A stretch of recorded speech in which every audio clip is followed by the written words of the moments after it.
memiliki izin di sana gitu Pak ya. Iya. Mereka saat ini beroperasinya jauh di tengah laut gitu ya. Iya. Kalau kita lihat di ketentuan yang ada kan itu dari pantai, jarak pantai sampai 12 mil atau mungkin lebih gitu Pak ya. Mereka masih berada di titik mungkin di atas 10 mil gitu ya.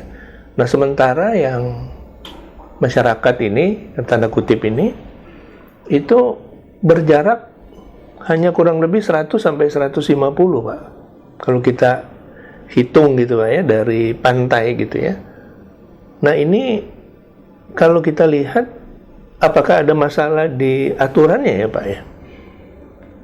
Tidak ada pembatasan jarak itu, kenapa didefinisikan 12 mil ke laut sampai ke lepas pantai, sampai di batas pantai gitu Pak. Nah ini dalam arti peran dari kantor lingkungan hidup, biasanya kan ada satu aspek juga Pak ya untuk mengawasi. Ini pasti akan mengganggu kan Pak? Iya. Ya kan? Sehingga memang yang tadi saya katakan tuh airnya keruh, ya kan? Dan ini baru sesuai dengan informasi memang baru 1 tahunan berjalan. Sebelumnya agak jauh Pak. Sebelumnya agak jauh, tapi sekarang ini mungkin karena tidak ada yang mengawasi. Nah ini gimana Pak melihat ini? Apakah ini satu hal yang juga aturannya perlu diperhatikan atau dirubah gitu? Atau seperti apa Pak? Ya, sebetulnya jadi aturan yang ada, terutama yang di Bangka Belitung itu kan sebetulnya sudah maju ya. Di provinsinya itu ada tata ruang zonasi di lautnya. Jadi kalau ini di daerah pariwisata gitu ya, maka ya pasti tidak akan ada kegiatan penambangan. Nah itu untuk yang di lautnya, karena ini adalah pulau kecil, maka antara tata ruang yang ada di darat dengan di laut ini yang harus diintegrasikan dalam satu kebijakan gitu ya. Nah, kita sebetulnya mengenal kayak semacam sempadan ya. Bisa sempadan itu pantai, bisa sempadan sungai gitu ya. Itu secara kriterianya ada jarak-jarak tertentu tadi. Kalau sempadan pantai 100 meter dari air pasang tertinggi gitu ya. Kalau sungai bisa ada yang 100, ada yang 50 tergantung peruntukan di situ. Tetapi kembali lagi itu baru kriteria.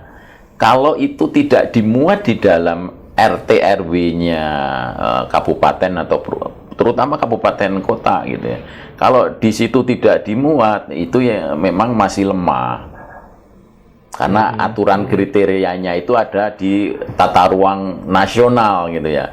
Yang itu bisa menjadi rambu-rambu untuk penyusunan di kabupaten kota. Selama kemudian kabupaten kota itu tidak menetapkan itu, maka itu bukan menjadi kawasan lindung jadinya. Secara aturan gitu ya. Sehingga memang kembali lagi sebetulnya di KLHK gitu, itu kan sebetulnya itu dikaji ya, dikaji di dalam pada saat melakukan persetujuan lingkungan. Betul. Jadi di dalam persetujuan lingkungan itu ada kajian-kajian itu yang tentunya melibatkan berbagai pakar nih. Ya. Jadi kalau di situ juga akan lolos gitu ya. Lolos untuk tidak diamati ada jarak-jarak tadi gitu ya. Yaitu yang kemudian menjadi kemunduran sebetulnya untuk aspek lingkungan dari kegiatan pertambangan. Berkaitan dengan nasional sendiri gitu ya, di dalam Undang-Undang 3 tahun 2020 itu juga sekarang itu ada sebetulnya ada kekhawatiran juga gitu bagi daerah gitu ya. Jadi kalau ada istilahnya menghalangi gitu ya, ada kebijakan yang menghalangi kegiatan pertambangan, itu juga bisa dilakukan proses pidana juga. Nah, menghalangi ini dalam bentuk misalnya dari sisi tata ruang tadi, tata ruangnya dirubah gitu. yang tadinya tidak ada itu fungsi lindung, gitu, kemudian ditetapkan fungsi lindung, gitu, seperti itu ya. Mungkin itu bisa menjadi pintu masuk gitu ya untuk tindak lanjut untuk kasus gitu. Itu yang mungkin menjadi kekhawatiran bagi daerah karena memang aturannya seperti itu. Nah, pada saat Kementerian SDM itu akan mengeluarkan izin lah gitu Pak ya? Ya, sesuai dengan peraturan yang ada lah ya. Ya. Kan persyaratannya antara lain kan nanti ada AMDAL itu Pak. Ya, betul. Ya kan? Dan AMDAL ini kan sebetulnya juga kewenangan dari pemerintah, khususnya Kementerian KLHK. Lingkungan Hidup dan Kehutanan ya Pak ya.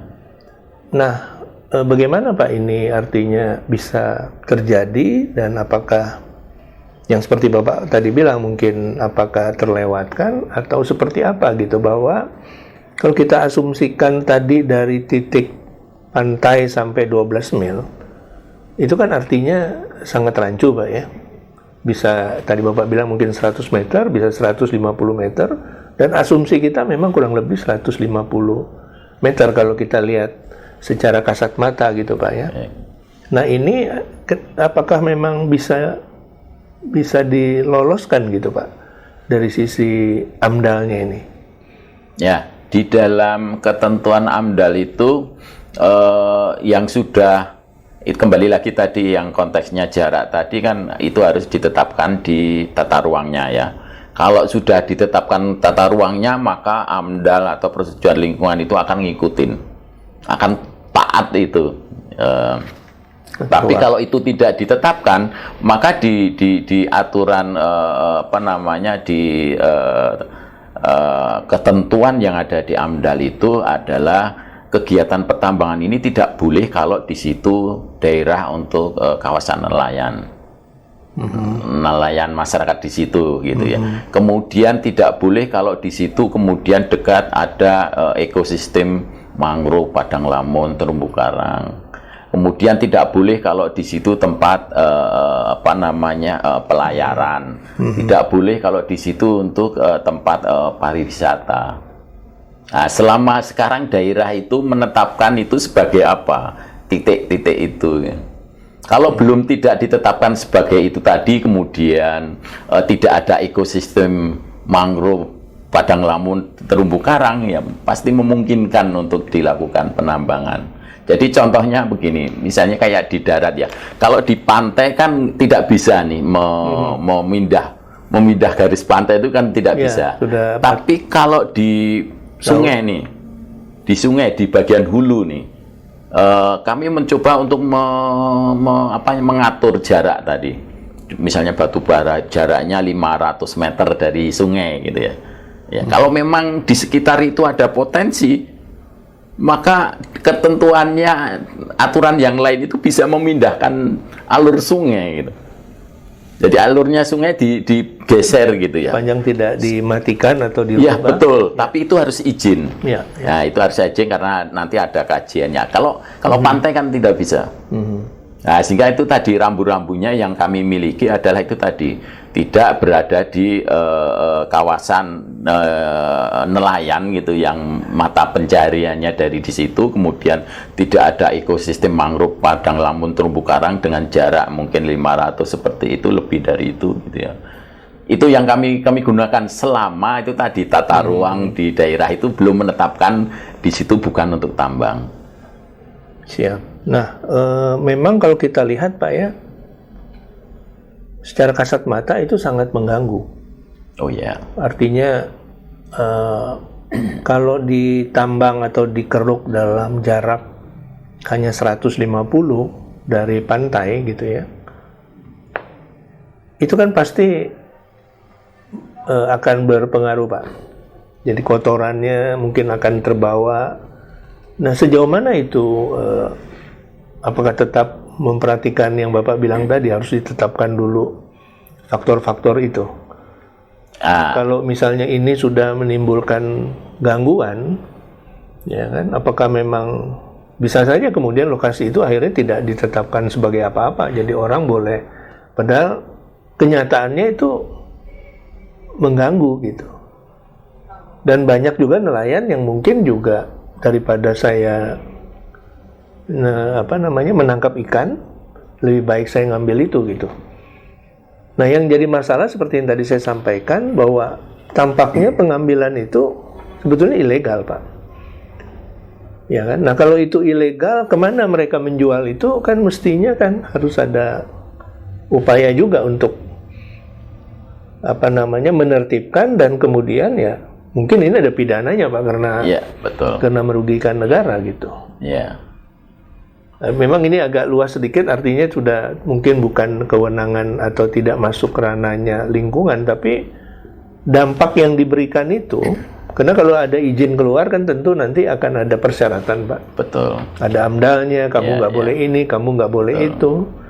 Nah, tapi kalau nggak ada kan akhirnya bagaimana nih, Pak? Artinya koordinasi dengan jadi itu tadi ya, kalau yang tambang tanpa izin pasti ya tidak berbicara tadi gitu ya. Jadi dimanapun ya kalau tambang tanpa izin ya harus ditertibkan gitu ya. Tapi sekarang yang izin, yang kami sampaikan konteksnya tadi ketentuan yang ada di AMDAL gitu ya, itu adalah lokasi-lokasi yang sebetulnya nggak layak untuk ditambang seperti tadi ya. Kalau kemudian sudah secara kajian itu boleh tadi misalnya yang tidak boleh ditambang misalnya tadi kalau sudah masuk tata ruang adalah yang 100 pasang surut gitu ya. Nah, kalau ini yang berada di pinggir tadi itu yang kemudian akhirnya bermain kepada satu adalah teknologi. Teknologi, karena yang di darat sekarang yang awalnya dengan disemprot begitu saja, maka kalau yang sekarang di darat itu kayak bor gitu ya. Kemudian airnya masuk di sini sehingga airnya yang tidak keluar. Jadi diproses di bawah, kemudian airnya tidak keluar. Itu teknologinya sekarang sudah seperti itu. Di dalam lokasi itu. Ya, jadi tidak keluar sehingga tidak menyebabkan jadi lubang atau airnya yang kemudian sampai ke ini. Jadi itu pertama secara teknologi. Nah, secara teknologi bisa. Kemudian yang kedua adalah ada penerapan baku mutu lingkungan. Jadi kalau tadi ada TSS, kekeruan gitu. Kalau ternyata mereka tidak mengelola itu ada kekeruan, mereka bisa kena sanksi seperti itu. Mereka tidak taat terkait dengan itu, pemenuhan baku mutu lingkungannya. Rasanya sudah ada tuh, Pak. Iya, oleh jadi Sukovindo sudah dilakukan. Ya, jadi kalau saya melihat kalau memang itu ada perusahaan berizin ya, yang melakukan misalnya tadi sudah memenuhi misalnya konteksnya jarak dengan pantai itu dekat gitu, mereka harus melakukan upaya yang sangat ketat ya, supaya tidak kena baku mutu lingkungannya. Betul. Nah, sekarang kembali lagi. Masyarakat, kemudian aparat daerah itu bagaimana sebetulnya melaksanakan fungsi pengawasan tadi. Sekarang itu juga bisa sebetulnya dipasangin alat-alat pantau yang online gitu ya, continue seperti itu, sehingga kami untuk yang di sungai itu sudah ada alat-alat itu, sehingga kalau kemudian kami mendapatkan data itu melebihi baku mutu lingkungan gini, maka kemudian kami memberikan teguran. Teguran kalau kemudian bisa 3 kali, maka secara aturan bisa diproses hukum gakum gitu. Jadi itu artinya itu tadi kita harus membedakan antara ini ilegal atau ini legal. Nah, kalau legal tadi sudah ada ketentuannya, kemudian kalau mereka melanggar ya mari kita coba untuk tegakkan di situ. Kita tertibkan ya, Pak. Ya, betul.